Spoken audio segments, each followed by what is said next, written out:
Several roads in the cities of Manila and Pasay were submerged in floodwaters this morning due to non-stop rains. And for the latest, we have mobile journalist JF Rivera. JF, okay, ano mga daanan dyan ang hindi passable? At nasan ka ngayon mismo, JF? Pops Lord, Denise, andito tayo ngayon sa kahabaan ng Taft Avenue. To be specific, dito sa may Pedro Hill Station. At kung makapapansin nyo, talagang malalaking sasakyan lang ang passable. No? Gaya nga nito, may dadaan na bus. So yung mga SUVs, pero yung mga sedan, Lord, Denise, medyo nahihirapan. No? Medyo mahihirapan talaga tumawid dito sa kahabaan ng Taft Avenue. Okay, ito ba yung malapit sa sa may PGH, JF?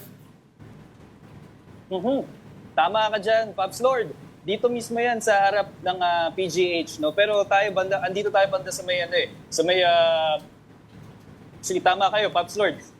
Andito nga ako sa harapan ng PGH. Oo.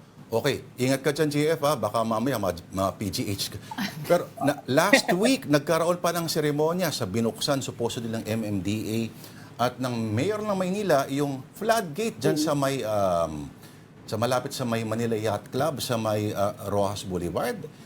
Mukhang walang epekto yata dahil specifically ang area na yan hanggang sa may UN Avenue, sinasabi nila na supposedly ito would loosen up daw yung possible na baha ng mga kolekta dyan kasama yung kaling yan. Pero obviously parang ano bang nangyari? May nakausap ka ba dyan na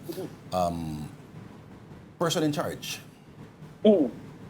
Pops Lord, gabi, naabutan pa natin si Yorme, si Manila Mayor Isko Moreno na ikot dito sa Taft Avenue and then dun sa Padre Paura sa may Rojas Boulevard. Dito nga sinagawa kagabi itong paglilinis ng drainage system dito sa kahabaan ng Taft Avenue.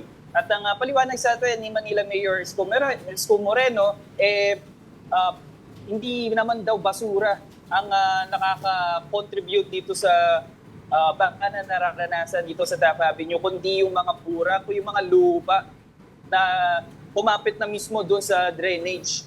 Kaya Saan nagkagaling yung burak? JF? Sorry? Oo, saan nanggagaling yung mga kumakapit na yon? And what is the plan to address it? Ayun, ang ginawa nga kagabi ng Manila LGU na nagkaroon ng iilan din kahapon nagkakaroon din ng mga declogging sa mga ilang pwesto dito o sa kahabaan ng Taft Avenue. And then doon sa inspection na binisita ni Manila Mayor Isko Moreno, talaga binubuksan nila itong mga drainage system para daw higupin itong mga lupa na dumikit na doon mismo sa drainage system nila. Alam mo, dati nagkakaroon, dyan sa Taft normally, binabaha talaga. Pero bumababa naman agad yan dapat. Pero ngayon, yung nagtatagalagan, supposedly, wala na rin ulan na bumubuhos. Anyway, JF, mag-ingat ka dyan, ha? Alright. Yan po ang ating mobile journalist na nandyan po sa may Taft Avenue, sa may LRT Pedro Hill Station, si JF Rivera. Thanks, JF.